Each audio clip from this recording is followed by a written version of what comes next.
Letter from Marx to Arnold Ruge, Karl Marx. Submitted by Pogo on April 12, 2015. Copied to clipboard. Letters of Marx and Engels 1842. Letter from Marx to Arnold Ruge. In Dresden. Written, Trier, March 20, 1842. Source, Marx Engels Collected Works Vol 1, pg 383-386. Publisher, International Publishers, 1975. First published, Document des Socialismes, BDI, 1902. Translated, Clemens Dutt. Transcribed, S. Ryan. Dear friend. Novices are the most pious people, as Saxony proves ad oculos. Bauer once had the same sort of scene with Eckhorn in Berlin as you had with the Minister of the Interior. As orators, these gentlemen are as alike as two peas. On the other hand, what is exceptional is that philosophy speaks intelligibly with the state wisdom of these overassured scoundrels, and even a little fanaticism does no harm. There is nothing more difficult than to make these earthly providences believe that belief in truth and spiritual convictions exist. They are such skeptical state dandies, such experienced fops, that they no longer believe in true, disinterested love. How, then, is one to get at these roues except with the aid of what, in the highest circles, is called fanaticism?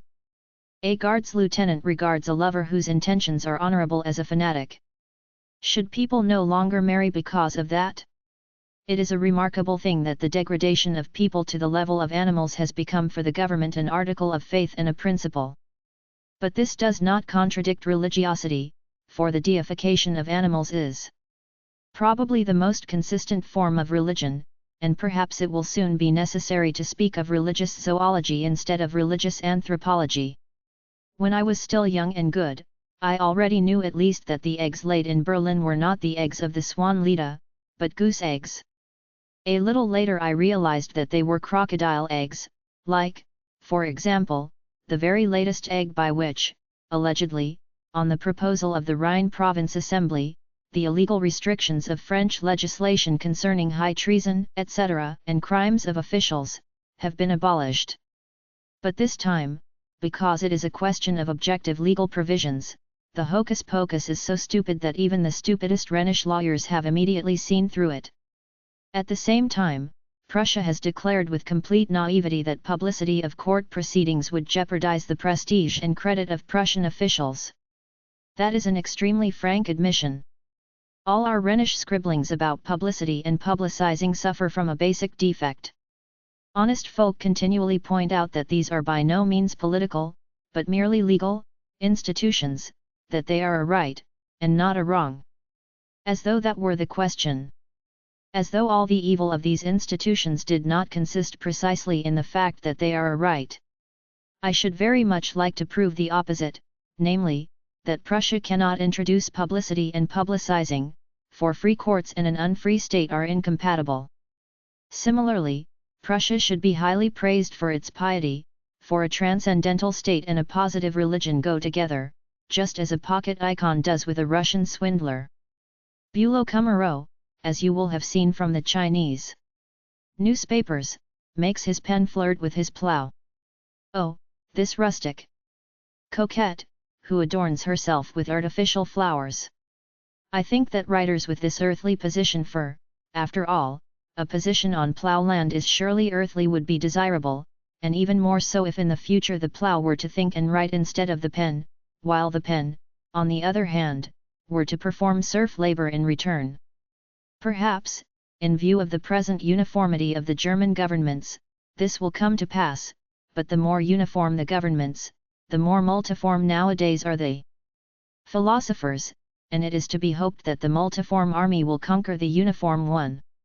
Ad rem, since among us, loyal, moral Germans, Politica is included in Formalia, whence Voltaire deduced that we have the profoundest textbooks on public law.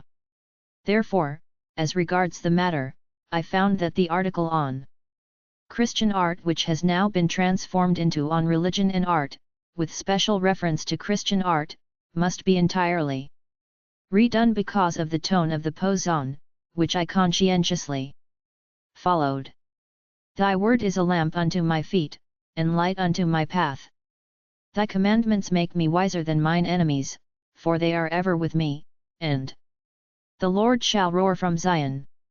This tone of the poison and the irksome constraint of the Hegelian exposition should now be replaced by a freer, and therefore more thorough exposition. In a few days, I have to go to Cologne, where I set up my new residence, for I find the proximity of the Bonn professors intolerable. Who would want to have to talk always with intellectual skunks, with people who study only for the purpose of finding new dead ends in every corner of the world? Owing to these circumstances, therefore, I was not able, of course, to send herewith the criticism of the Hegelian philosophy of law for the next anecdota, as it was also written for the poison. I promise to send the article on religious art by mid-April, if you are prepared to wait so long.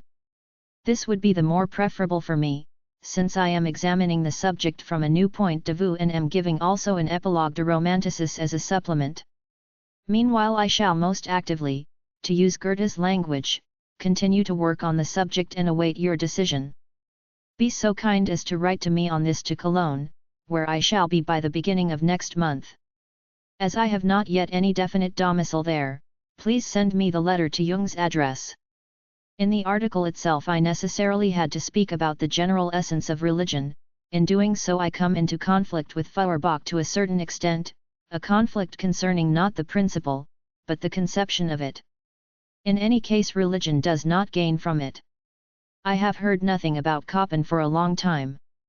Have you not yet approached Christensen in Kiel? I know him only from his history of Roman law, which, however, contains also something about religion and philosophy in general. He seems to have an excellent mind, although when he comes to actual philosophizing, his writing is horribly incomprehensible and formal. Perhaps, he has now begun to write plain German. Otherwise he seems to be à la hauteur des principes. I shall be very pleased to see you here on the Rhine. Yours, Marx. I have just had a letter from Bauer in which he writes that he wants to travel northwards again, owing to the silly idea that there he will be better able to conduct his proceedings against the Prussian government. Berlin is too close to Spandau. At all events, it is good that Bauer is not allowing the matter to take its own course. As I have learned here from my future brother-in-law, aristocrat cum ilfo, people in Berlin are particularly vexed at Bauer's bon foi.